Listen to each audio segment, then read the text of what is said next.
37th Doha that we had last covered.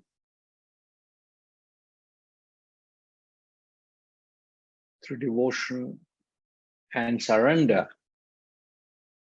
alone one receives the Guru's guidance.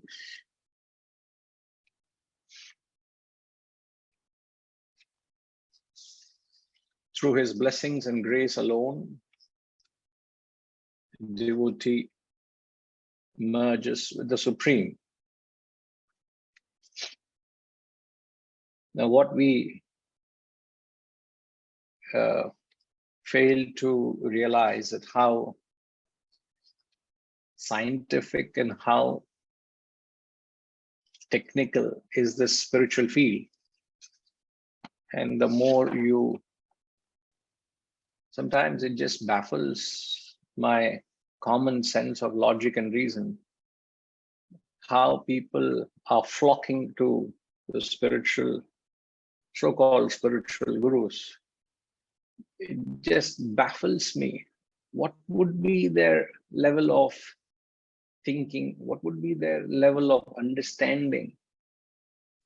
It doesn't make any rational sense.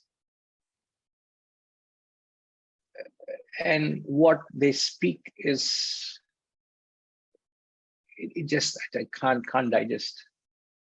Just as you are in the social media and the social world, so much that keeps coming your way. And when you just try to process and give rationality to it, it just baffles me. I think the less sense you make, the more following you'll have. So Ritigaru, in the coming meeting, we'll have to make some tweaks to the Guru, sir.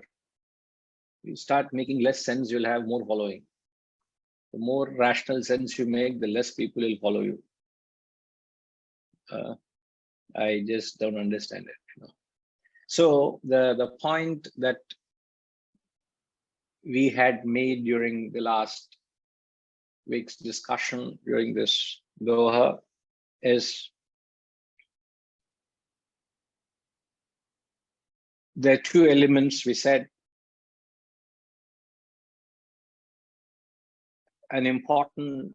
Two important factors of a student's path is devotion and surrender. A student should have, a shishya should have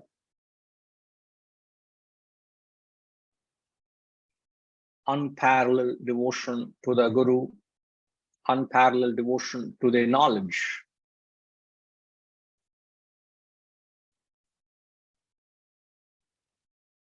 Also, one must surrender to the knowledge, surrender to the Guru in order to receive the Guru's guidance. And devotion we all have to a large extent, but as I said, we have not necessarily surrendered. Surrender happens in areas of your own ignorance. And when you surrender to a Guru, I've said in technical terms, surrender is Sharanagati. Sharanagati is where you let go of your ego, of your notion, of your ahankar, that you think you know what life is. You think you know how to charter your own spiritual path. You must let go of your ego, that you know what you are doing. You know, when you surrender, you don't even have the license to pick up and read any literature, because you may not know that literature that you're reading may be in your hitam. Is it in your interest? Is it in the best interest of your spiritual transformation? There are books, there are gurus that you should not read. And most likely, I visit your library, you will have a large collection of those books lying, and obviously you have devoured them. So a guru will not interfere. with your spiritual library, will not interfere with your life because you're not asked him. I'm talking in our early days, we were told not to read certain gurus. And that list is only becoming bigger and bigger, what not to read. But yet you liberally go and pick up this knowledge because these are so-called famous gurus, and you keep devouring this, your voracious readers, and that's the damage. So when you surrender is nothing but getting into a specific, tailor-made, a dynamic dialogue you have with your guru as far as your specific needs and challenges are concerned, and what is your specific requirement, so that the guru can give specific requirements to your needs. That's the dialogue a student should have with the guru. Other day I was taking an example. This, a general class like this, a satsang like this, is like me giving you a fabric and say, you stitch for yourself. I'll give you a tan, I don't know what you call it in English, give you a few meters of fabric and say, oh, stitch a 3-piece suit for yourself. The best of fabric I'll give you. But you will have to do that for yourself. You got to stitch to your requirements. Another thing is a tailor stitching it for your requirement and giving you a ready-made suit where you can fit into it. Which is easier? Is it getting a professional to stitch a tailor-made suit for you, taking your height and your specifications into account, or giving you a roll of cloth and say you stitch for yourself? Which is easier? Obviously, sir, going to a tailor, to a professional to get my measurements stitched. What suit I had, I remember there was some programs that were happening, and I had to wear, this was in Malaysia, and I had to wear a suit where I'm only wearing dhoti and kurta all my life, and suddenly I had to wear a suit. Then one of the students said, sir, don't worry, it'll all be taken care of. And then I remember going into this, in the Twin Towers, the stores there. If I'm not wrong, only time I entered that shop in my life, and that name was, I think it's Hugo Boss. So some brand it was. Reddigar, is there a brand called Hugo Boss or Big Boss? I don't know. Some boss is there. So I remember wearing that suit. I was so uncomfortable. Most expensive suit. There is, isn't it? Very, very premium brand, sir. There you go. So I'm not wrong. And I don't want to share the cost of that, because the man who was Harish would know. Harish, isn't it Harish? Were you there? You're not there. There was somebody else that was there with me. I even remember where in the second floor there is on the left side. I don't know, the shop is still there. Now it was a perfect suit that was stitched and given. Now it's still hanging in the wardrobe. More than 10 years. I only wore once. After that, I didn't wear it because I had to wear for that occasion. Now, if I want to go and fit into it, will that fit me? It has to be, again, tailor-made, because my personality has changed. What I was then, I am not now. Even if there is a tailor-made suit, it is not meant forever, isn't it? So here is a personality that is changing, and you need to constantly keep adapting, knowing what your spiritual needs are, and a guru would know what your needs are when you need it. So this kind of a dynamic consultation, that kind of a help is required to bring about an optimum result. Otherwise, you are putting in sincere effort, but your results are not commensurate to the effort, because you're not calibrating your spiritual personality. And just to be specific, a human being has got 3 personalities. You have the physical personality, the emotional, and intellectual. And based on these proportions, you have to be prescribed whether you perform karma, whether you take to bhakti, or whether you take to jnanam. How much of bhakti is required?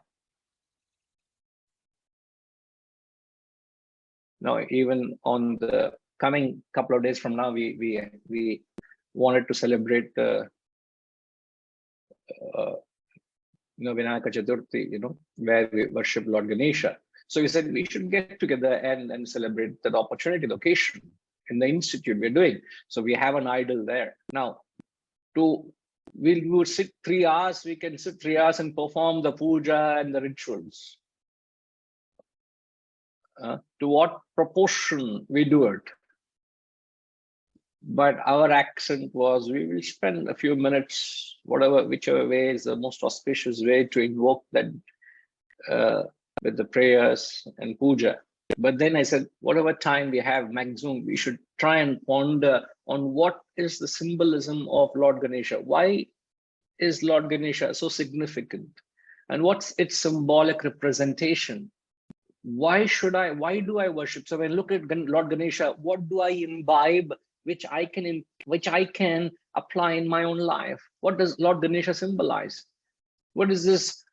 A Lord with an elephant head in a human form. What does it mean?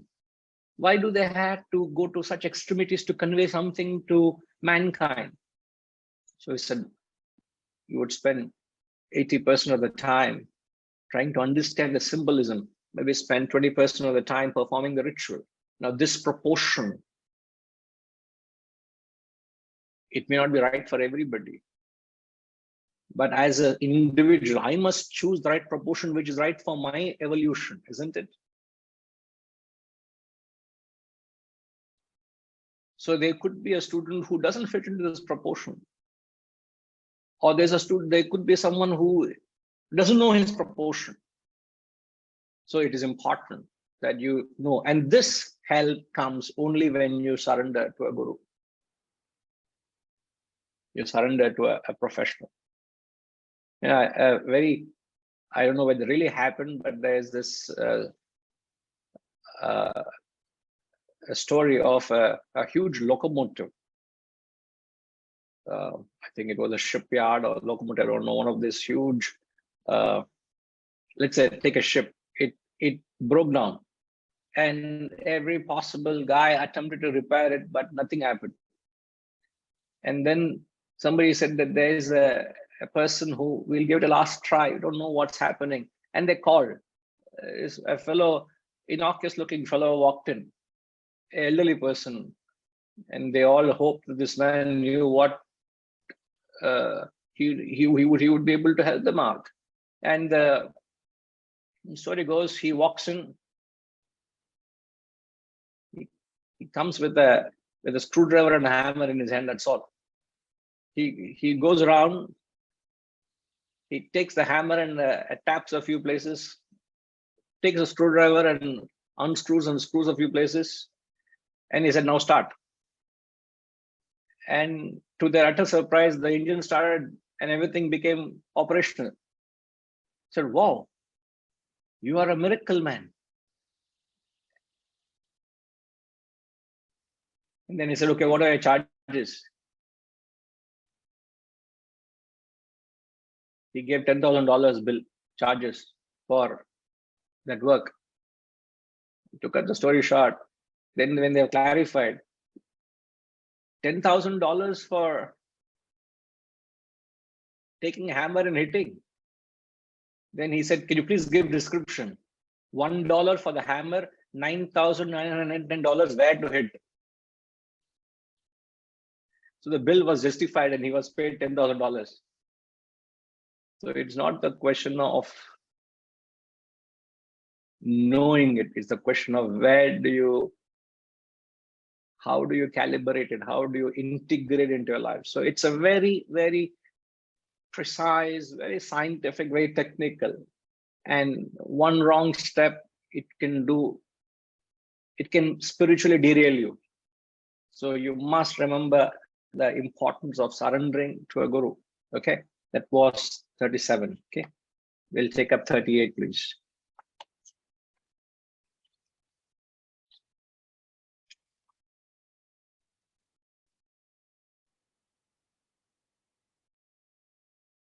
यह तन कांचा कुंभ है, लिया फिरे था साथी, dove का लागी फूटी गया, कुछ ना आया हाथी कबीरा, कुछ ना आया हाथी। यह तन कांचा कुंभ है, लिया फिरे था साथी, डभ का लागी फूटी गया, कुछ ना आया हाथी कबीरा, कुछ ना आया हाथी. Now the title given to this doha is Transience of Life. Now the Kabirji is comparing this familiar concept which you've learned elsewhere. He says this body you prize so much is like a half molded mud pot. Half molded. And as a potter, when he's in the process of molding the pot, he says your body is like a half molded mud pot. The slightest of jerk can shatter. As you know, it's how fragile that pot is. Slightest of jerk can shatter and nothing remains to be gained. Everything is gone. Nothing remains. Everything is gone. Now, what's the methodology? I hope you all have got the translation. Maybe share it for another few seconds, please.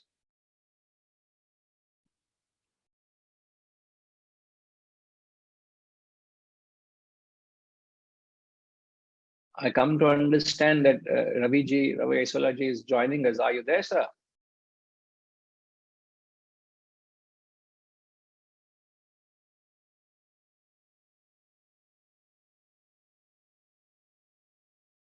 Yes, ma'am.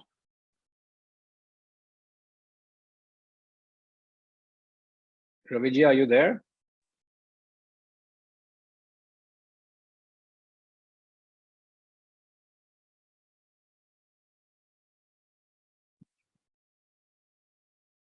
I don't know. I don't think he's there. Right. Okay. So the methodology, all these great masters, what they adopted is they looked at, they always narrated, they always saw philosophy in the most mundane of things. They didn't have to go too far away from something which you couldn't relate to. So it would have been very obvious. Kabirji would have been sitting and he would have seen people, potters, making pottery, you know, and oh, there you go. Yes, Raviji. Namaskar.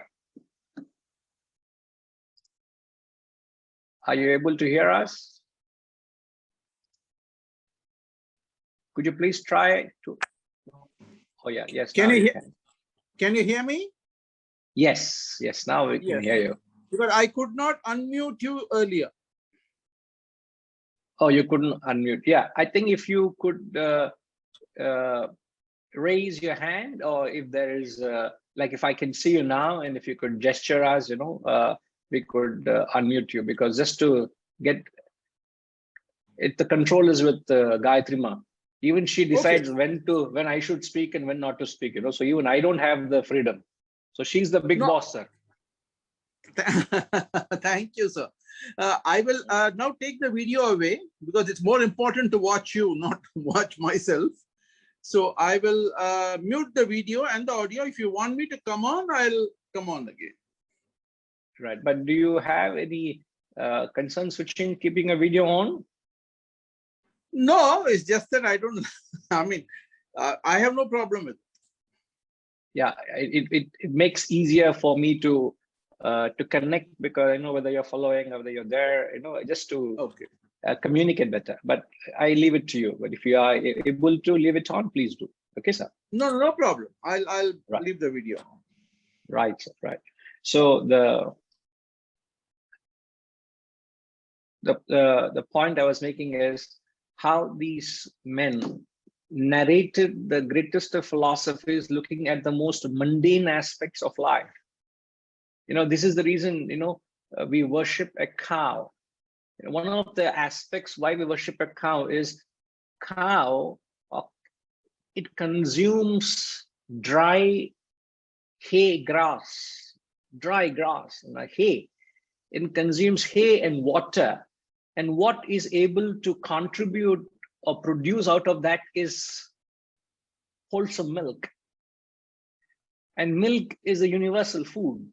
Vegans would not agree nowadays, but however, it is something even a newborn child consumes milk, an aged person consumes milk. When you're weak, you consume milk, a strong consume milk, the healthy consume milk, the weak consume milk. So milk is said to be a wholesome food. And where does the cow produce that milk from? From consuming hay and water.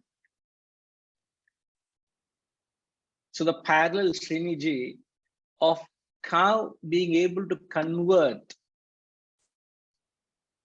milk from hay and water is compared to you're able to draw deep meaning philosophical ideas from the most mundane of activities. You don't need to read scriptural literature to read philosophy. If you have the eyes to see, you'll be able to draw the deepest of philosophies from the most mundane experiences. And that is evident in the context of Kabirji comparing the transience of life to a half-baked or half-molded mud pot. So are you able to see a parallel here, Sriniji? Kind of, I would say. Why only kind of? You've been very unkind here by saying that. Well, the example you're giving is creating milk, which you're saying is food, universal food, is coming from very basic elements, is what you're trying to say, right? Yeah. Yep. So I'm yet to understand what is the milk equivalent on the transient of life. I can understand the basics is like a mud pot. I get that. So I'm yet to still follow what is the milk equivalent of in this Doha. The milk, not just this Doha, I'm saying in general, the principle adopted by these great men. The milk here compared to the eternal principles, the values, the knowledge that is drawn out is applicable to all walks of life, to all periods of time. This knowledge is known as Sanatana Dharma, the eternal principles. So the knowledge and the know-how, the wisdom that you gather when you read these works are applicable to everybody. Just like milk is universal food, these principles are applicable to everybody, to all walks of life. So it is called Sanatana Dharma. Why? Because it's applicable. So this aspect of understanding the transience of life, it was applicable in the past, it's applicable to your life today, it will be applicable to generations to come from now, because that's the truth of life, how transient and how impermanent life is. So the milk here is compared to the principles that are drawn out, which we can apply in our lives, which doesn't die with time. You can live it, your son can apply it, your grandchildren can apply this principle. Looking at a mud pot and the philosophy you draw out of it, everybody can apply it. That's the universal application. You see that? That's the kind of a parallel that's being drawn here. So when you read the Doha, he compares the body to a half-molded mud pot. So it might seem that the text or Kabirji is sounding very pessimistic. It's not sounding pessimistic, but rather being very realistic. That how, when you say the body you prize so much, perhaps here he is giving a go at the exaggerated value we give to our body, the exaggerated value we give to it, the black market value we give to our own physical body.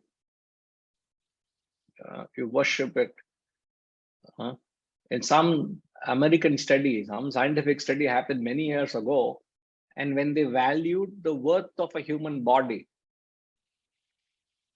I don't know the entire science of it and what went into analyzing, but they said the worth of a human body is only, I think, 68 cents, less than $1.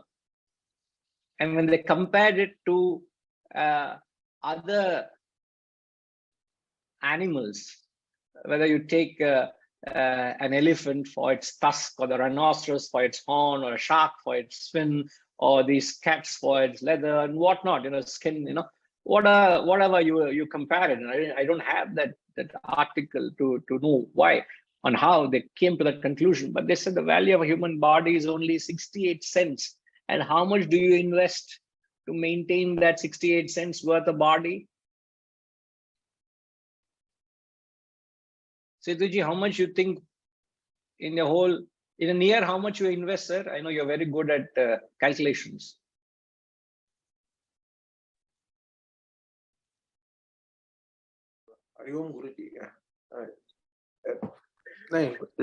Difficult to guess because it changes from country to country. But correct. We know you are in a foreign country now. It's difficult to, but you should be able to adapt. Now you would have become an American by now, so you should be able to calculate everything in dollars. Never mind. You give the dollars, we'll calculate in rupees, sir.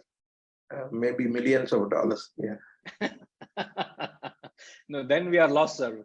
Yeah. That bigger figure, we don't know what millions means here. Now, what the irony of it, what he's trying to tell us is how fragile your life, your human life is, and yet you give it so much exaggerated value. You see that, In fact, the similar concept you'd have heard in Bhajagovindam, no? Adi Shankaracharya says. Okay, before I get to, I think Raviji wants to say something. Yes, sir, please.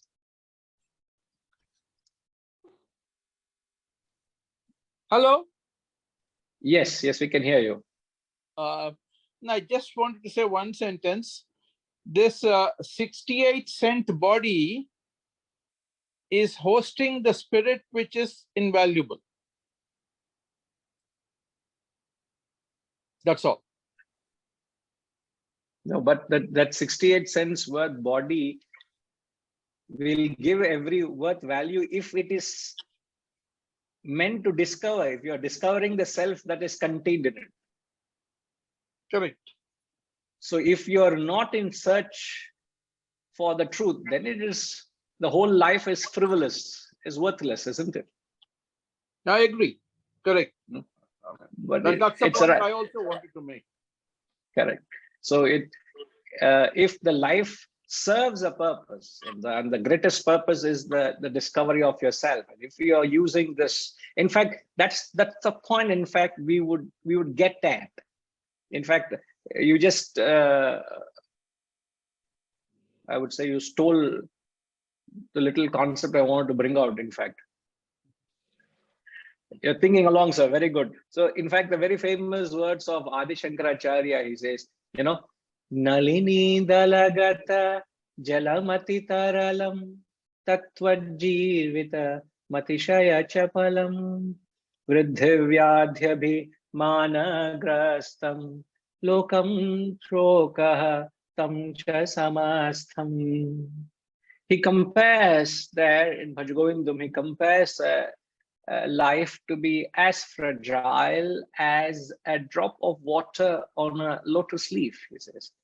He says life is so uncertain, like a water of lotus leaf is extremely unsteady. So he says life also is unsteady.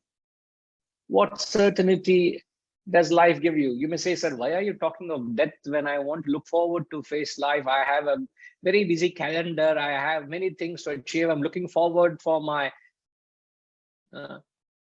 many things I have planned, and you come and disappoint me by saying how fragile life is. It can end anytime. As I said, it's not being pessimistic, but he's being very realistic. So, and then the later half of the verse, he says, understand that the entire world is vidhi vyadhi. He says the entire world is suffering with disease, sorrow, and conceit. Lokam shokam. Shokam is sorrow. Abhimana and conceit. So the entire world is suffering with disease at the physical level. At the mental level, you're going through sorrow and suffering. At the intellectual level, you're consumed with conceit. So if you look at life, he's saying the passage of life you go through with such challenges at the physical, mental, intellectual.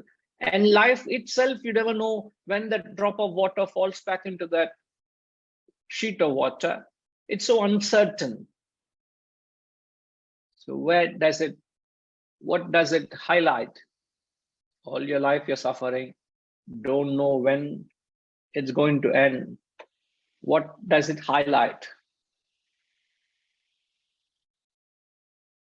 He's just giving you an honest summary of how your life has gone thus far.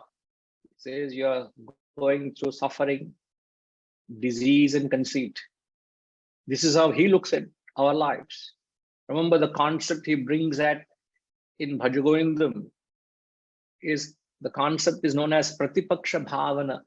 Pratipaksha Bhavana is to look at things from a totally different perspective.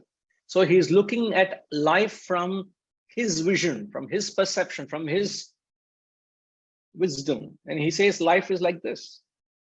So when you understand that life has gone through this phase and it can end any time, what does it suggest?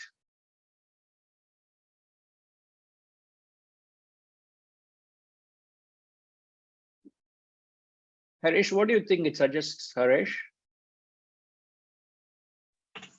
Guruji. It suggests, Guruji, that when he says life can end at any time, don't take anything in your life for granted. Live very consciously to move in the right direction. Don't take anything for granted in your life, because anything can stop at any juncture without notice. There's no notice given. It can happen without any further notice. Don't take anything for granted. In fact, you're very right. He's saying enough has been wasted. So much of your life has already gone. Now there is no further time for such frivolous activities. If a doctor were to come to you and says you only have another a month to live, and you do whatever you think you can, and then would you not start? How would you look at your life? Your whole complexion to life changes. Yes. And sure, you would say, I think doctor is not right, but the doctor says there's nothing that can prove me wrong, and I'm certain it's going to end in a month, just for discussion's sake. And if you were told that, how would you look at life? What would you do to optimize? What would you do to make sure that your life has some purpose? So what is it we don't understand is we don't understand I think there are two things that we don't understand. We don't understand how valuable life is, how valuable this opportunity we have at us. Secondly, we don't see an urgency to get to the self. There's no urgency in our lives. It's like if there's a building under fire, and if I were to knock at your door and tell you, Harish, come on, just get out. Your building is under fire. I see fumes coming from the top floor. You're on the 10th floor. And I see fumes on the 15th floor. And I keep running down and I keep knocking at doors. And I remember your door number. I knock at you and I call for you. And you come out. And he says, what is it? I say, fire, come, let's run. Just give me 10 minutes. I'm watching this Netflix, very interesting thing. And I want to finish the climax. Let me finish that. I'll come and join you. This is a very important, I need to finish the climax of it. So what would you tell to a fellow who says, I want to finish last 10 minutes of the climax and then, and I know you said fire. No, yeah, I will not take the lift. I will take the stairs. I'm very well aware that you should not take lift when there is a fire. I will take the stairs and come down. You are very knowledgeable. You understand. And yet you say, I want to see Netflix for last 10 minutes and I'll walk down the stairs. You don't understand the urgency of life. So has it changed? Has it brought about a paradigm shift to your perception to life? I don't think so. I will continue to talk. You will continue to listen and jot down. But has there been a shift in the paradigm? I'm not being personal, Harish, at all here. But I'm saying, is there a paradigm shift to your perception to life? There is not, isn't it? We still go back to that life of chasing the world, entertaining ourselves with what the world can entertain you. So we are in a delusion that we think we're going to live forever. Even though we don't, we still are in denial. we keep denying that. Yeah. I mean, we think we're all in denial, thinking the next 58 years will take a very long time to surface, but it'll happen in the blink of an eye, actually. Very true. Very true. So how ridiculous our life is, how childish we are. There is a simple story that highlights this absurdity. There's a man who was in the jungle all by himself, and suddenly he realizes that he's being watched. Because suddenly everything became very quiet, everything very still, and he realized, he knows the play, the game, how in the jungle behaves. And suddenly he realized that he is being watched by a wild cat. He slowly starts taking a few steps and soon realizes that he is being stalked and he is being chased. He starts running. The cat starts slowly walking and this fellow is running, because then how long will it take for the cat to catch up? He starts sprinting, and then he soon realizes it's just a matter of next few seconds the cat is going to pounce on him, and that's the end of him. And in that hurry, and he never realized that he was such a good climber, he managed to climb a tree. In that frenzy, he climbed a tree. The story goes, he climbs onto a branch which is not that strong. Like in this hurry, he climbs onto a tree and gets onto a branch, is very weak, and is precariously holding on to the branch. That branch means his life, because branch breaks, he had it. And in that whole process, the tiger this fellow will come down very soon. So he's just waited there, the cat is waiting there. And the story says that this tree was just overlooking a body of water. And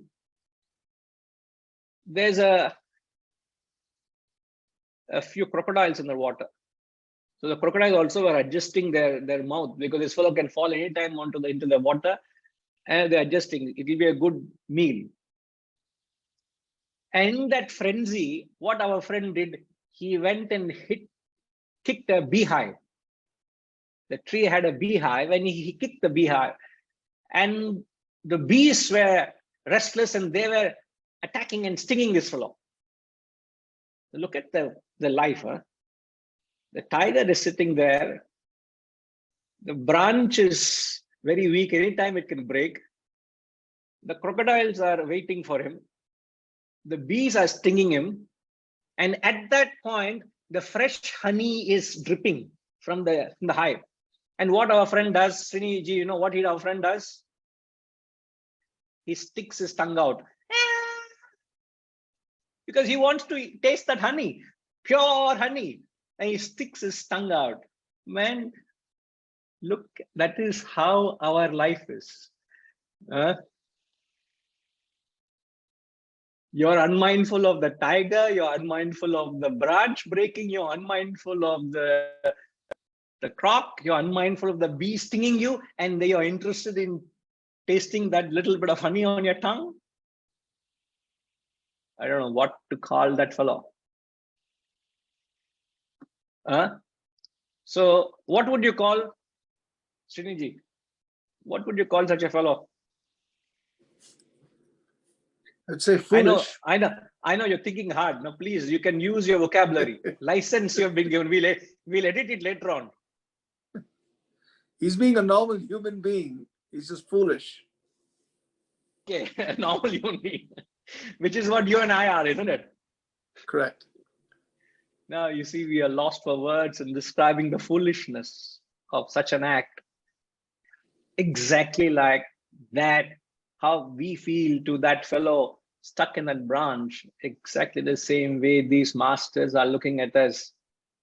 Physically, you're consumed with disease. Mentally, you're consumed with shokam, sorrow, suffering, depression, insecurity. Intellectually consumed by conceit. Life can end anytime. And yet, what is your pursuit of life? Sticking your tongue out to gather some instant pleasures of life? How ridiculous, where we are currently placed. So if I were to look at myself, he's exactly telling us, we are exactly like that guy precariously hanging on the branch. The only thing is whether we can draw a parallel to our life to that situation. Are you able to see a parallel? Our life can end any time. I can fall from the branch any moment. And yet, what am I doing about it? Slightest of jerk can shatter, nothing to be gained. What do you mean nothing to be gained, Sriniji? Since I'm with you, I'm asking you. What do you mean nothing to be gained? Kuchna aaye hati. You know the Kabir, the words what Kabir uses, Kuchna aya hati means you can't. I don't know. Nothing to be gained. I don't want to spell it out. Yes, sir. Please. What I understand it is nothing to be gained is, I mean, whatever you're looking at is frivolous gains, which are maybe mundane or material, which is what in this example which you gave, he's looking for the sweetness of the honey, which is a very base pleasure of which he's trying to get. So that, sir, I think that's what I see it at. I don't see anything wrong in getting the pleasure of honey, but to stick your tongue out in that point, at that point is wrong, sir. True, that's right. You are sitting at the table with the honey and toast. Please enjoy it. You know, that's not a problem. But the problem is to stick your tongue out when you're hanging on the tree with your life at stake. That's the point he's making. That's the problem. So when you say nothing to be gained, what does it mean? When your life snaps, when that life ends, there's nothing that you can claim to be carrying it forward. Tell me one thing that you carry forward from here.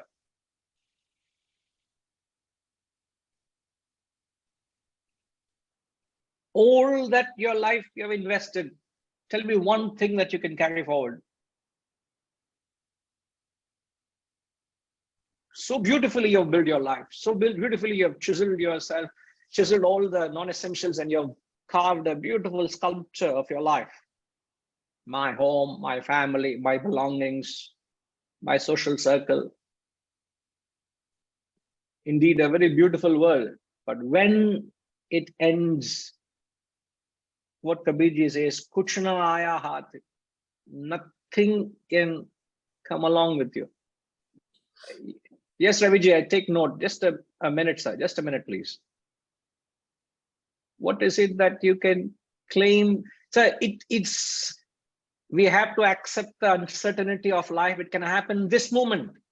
You know, a few days ago, we got a call from our maid, the home, you know, the home who cleans the home, the maid who suddenly said, sir, I'll inform home that I'll not be there for next 10 days. What happened? Her very close relative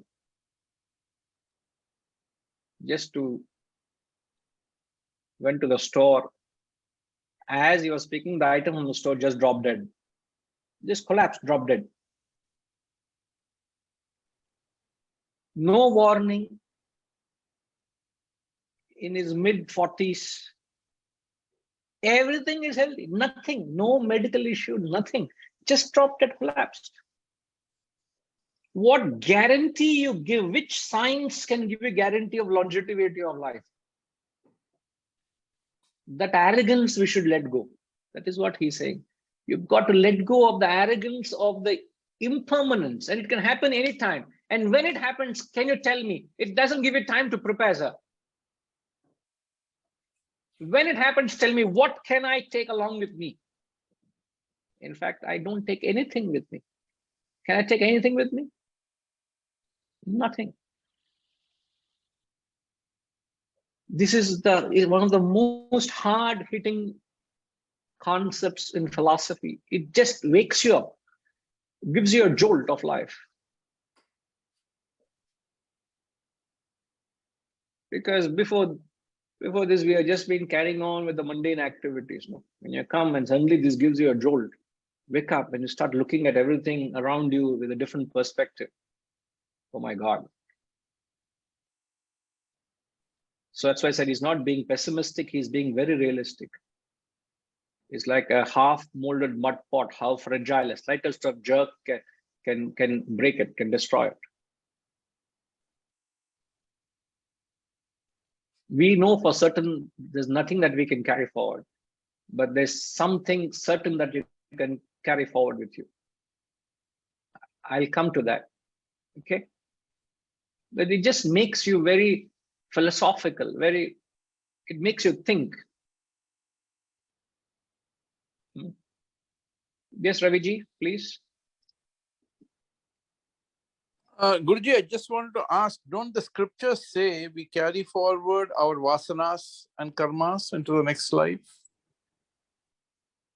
Yes, that's exactly what it is. Yes, the Shastras very clearly say, but when he says nothing to be gained, here he's talking about that which consumes you in your life. The name, your fame, your power, your position, your family, your status, all what you give value to.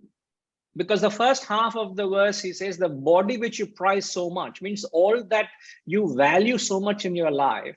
When it snaps, you understand it doesn't serve any purpose to you, because you got to start again from scratch. In fact, you start from ABCD. I could be a triple graduate in this birth. But when I die, I got to learn A for apple, B for ball. What's the use of all that learning? So, but in philosophical perspective, in the reality of it, what is it that we carry forward?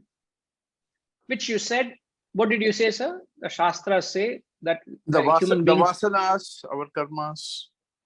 All right. So one thing that you carry forward is your vasanas.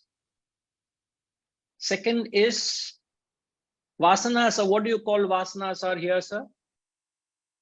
Tendencies.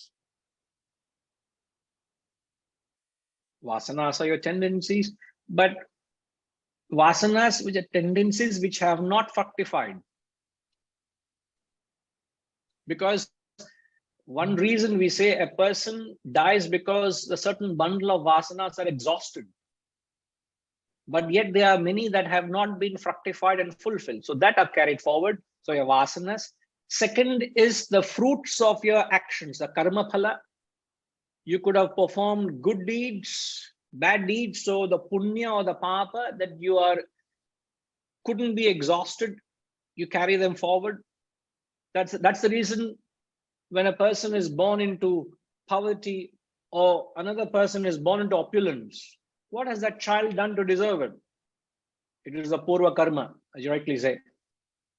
So the vasanas is nothing but avidya, ignorance. You carry forward your ignorance. There's a third thing that you carry forward as well. So avidya is ignorance, which is your vasanas. The karma phala, the fruits of your actions. Raviji, you know what's the third thing that you carry forward? Right. No problem, sir. Perfect, but you've been perfect so far. Kashish, what's the third thing that you carry forward? Any idea?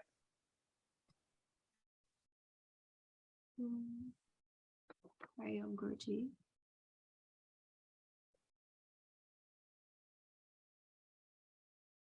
I don't think I have a guess. You've heard of this concept before? Of the first two that you discussed, yes, I remember us discussing that in previous classes, but I don't know if I can remember a third one. No problem. No issue. Sushmama,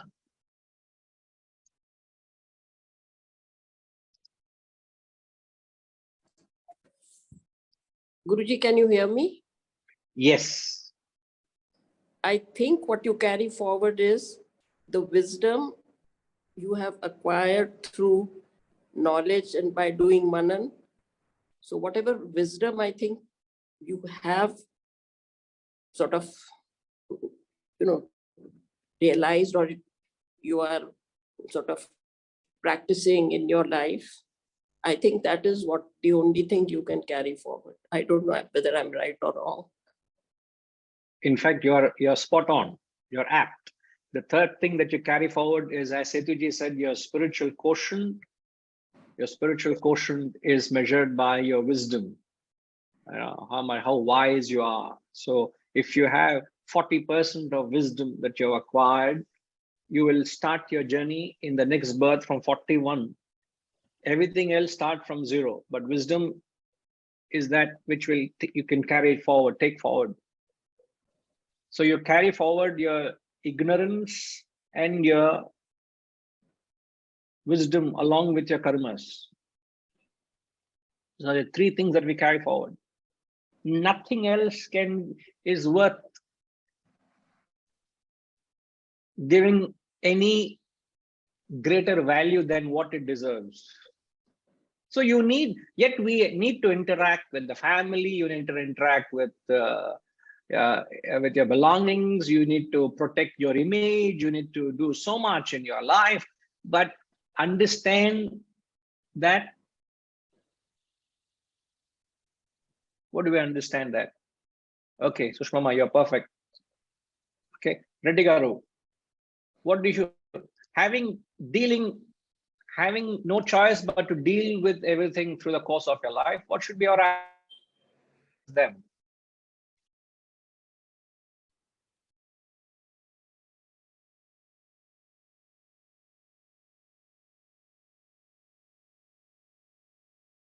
Sorry, good. Having been known that we cannot carry our name, fame, except vasanas and karmapala and spiritual quotient. These are only three are the one which will carry forward. That's what the thing. Yes. Yes. By knowing that we are not going to carry forward, but we mean to say we put all out energies, efforts, and pamper is the one which you're talking about. I didn't get the connection there. The question I was asking is, having understood, we having realized that this is the only thing that is carried forward, that is the real asset we have, is the wisdom, you know. Yeah. But yet we have to deal with our family, we have to take care of your belongings, you need to protect your image. There's so many things that you need to do with in your course of your life. What should be your perception? What perspective you have towards them when you interact with them? Yeah, that What is should be your attitude? My yes, question sir. is, what should be your attitude towards all these? That is our purpose of life, having been born, that we need to do our dharma. We need to fulfill our what is being we brought into this earth. So by doesn't mean that we knowingly that we don't carry, we cannot be a tamasic, we cannot be ignorant, as it. Yes. So we need to fulfill all our obligations, we need to fulfill all our, I think I can say the dharma could be the one single word which can take us to fulfillments of our responsibilities, what it needs to be. All right. Okay. Your point, whatever obligation, whatever dharma we have to do. Perfect. Okay. Let's hear from somebody else. Vasantama, how should we relate to everything else in our life, with the family, the society, everything else? How do you deal with it? What should be your attitude? Yes, ma. I think we should just be a witness to whatever is happening in our life. We should not get too attached.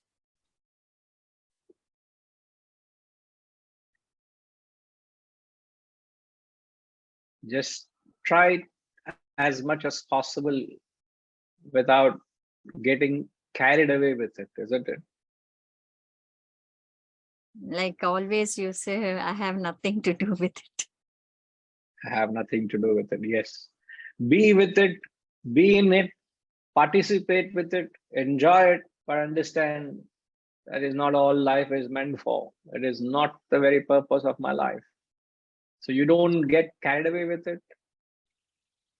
You don't give any greater value than it deserves. So it's to understand everything has a value. So the value you give to this wisdom should be supremost than anything else that you give in your life. Because this is the only thing that is permanent. Everything else, it's not. I mean it, and we all should mean it. It's not shouldn't be mere empty words, for God's sake. And then it's just confined to these classrooms. But if we really mean what we are saying, if we really understand, you don't get carried away with anything else, anything that happens in your life. You're really grounded. One should be grounded, isn't it? You have to try to be that.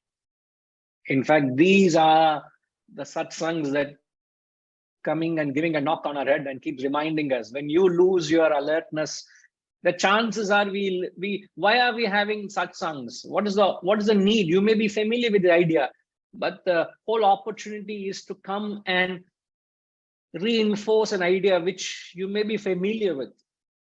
But I should not get carried away with a puff of emotion. I should not get carried away with a little bit of glory. I should not get carried away with a name or fame or ill fame or success or no success.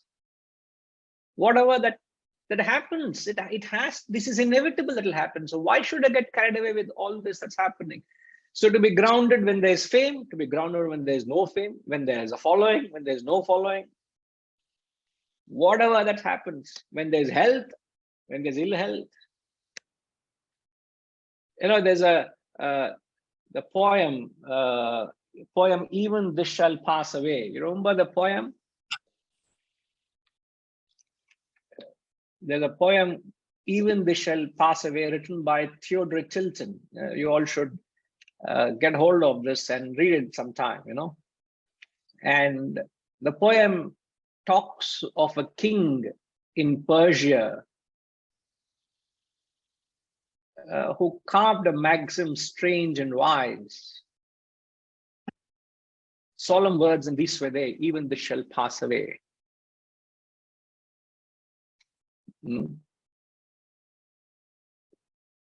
I think there is little issues on transmission today because my net is not stable and I'm actually on hotspot. So your face is little blurred.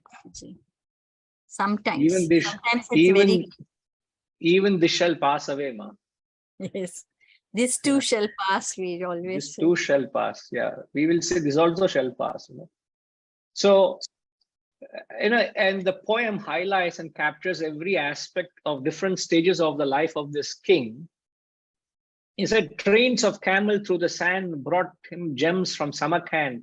And end of it, he says, what is wealth, the king would say, even this shall pass away. Midst of pleasures at his court, at the zenith of the sport. And then he says, pleasure comes not to stay, even this shall pass away. Woman fairest ever seen was the bride he crowned as queen, pillowed on his marriage bed. Whispering to his soul, he said, mortal flesh is only clay, even this shall pass away. Fighting on the furious field, once a javelin pierced his shield, pain his heart to bear his cry, but with patience day by day, even this shall pass away. Towering in the public square, 40 cubits in the air. What is fame? Fame is but a slow decay, even this shall pass away. And then lastly, stuck with palsy sore and old, waiting at the gates of gold, said he with his dying breath, life is done, but what is death? Fell a sunbeam on his ring, showing a heavenly ray, even this shall pass away. So whether he was on his marriage bed, whether he was looking at his name and fame in the public, whether he was dealing with wealth, with pleasure, with fame, with at the gate of death, all that he ever was reminded that nothing is permanent. So he had all his thoughts were ever focused on the higher, the real purpose. So this Doha again reiterates and reminds us of the need not to get swayed nor lose our focus. Simple, I don't know how stable is my, are you all following? I am continuously talking, not knowing whether you're following or not. What a teacher you have got. He keeps continuously going on, whether students are there, not there, whether you're being heard or not heard, he keeps going on. It's like a tape recorder, it goes on.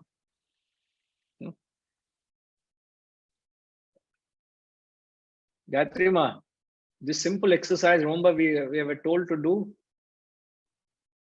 If you put this finger in front of you, and if I were to focus on my finger, all of you, even though are there, you all very blur. The moment I shift my focus on to you all, the finger right in front of my eyes is blurred. Now, if the finger is the purpose of life, if your focus is on the finger, everything else exists, but it doesn't distract you. Everything exists. All of you exist in front of me, but none of you are disturbing me because my focus is just on the finger, which is the real purpose I'm comparing to. But moment I shift my attention to each of you, the finger right in front of me, it doesn't distract me at all. It doesn't bother me. It doesn't remind me of anything else. In fact, this very finger becomes a distraction, a disturbance, because my focus is on the variety. So you shift your focus onto the self. Everything else exists but doesn't consume your life. But if you shift your focus on to the things that happen in your life, as Raviji said, this life is so valuable because it houses the very spirit, the self, the very purpose for which you're born. And if the very course of life becomes a distraction, the life becomes frivolous, meaningless, purposeless. So this simple exercise you keep doing. In fact, even when you do eye exercises, this is one of the things that you do, you put your finger in front of you and you exercise. So Sriniji, everybody are trying to, advise what is the USP of, you. We will say our USP is holding the finger like this. This is our spiritual USP. Ushama. So you can make our satsang popular by creating this USP. Hold this finger in front of you and do everything that you're doing.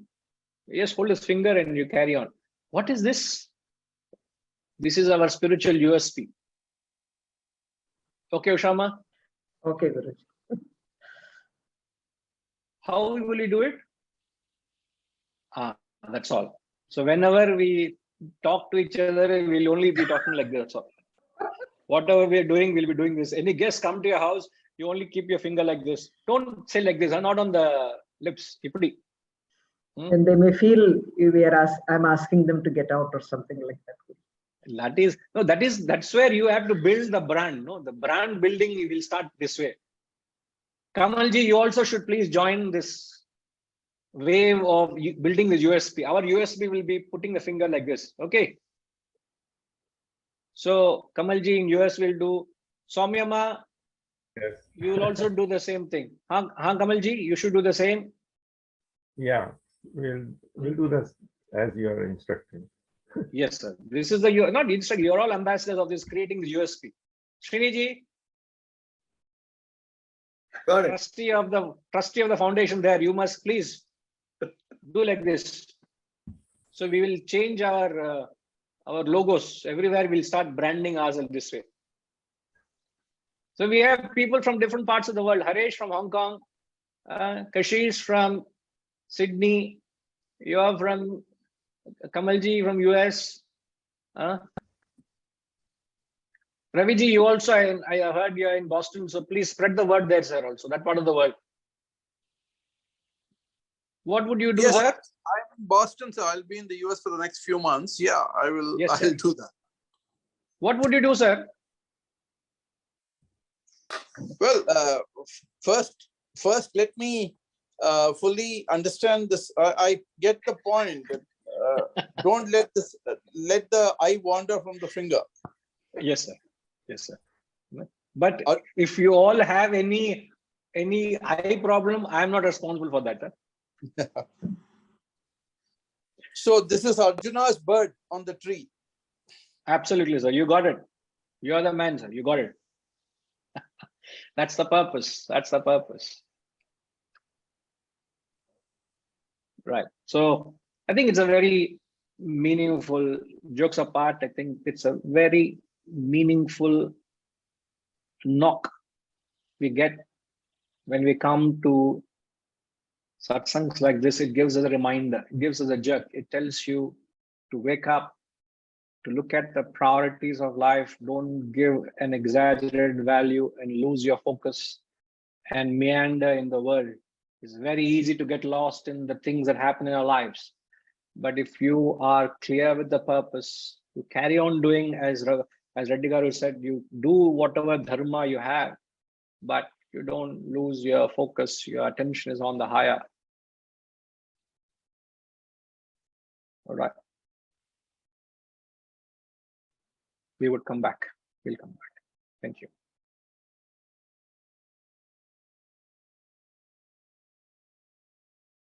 Om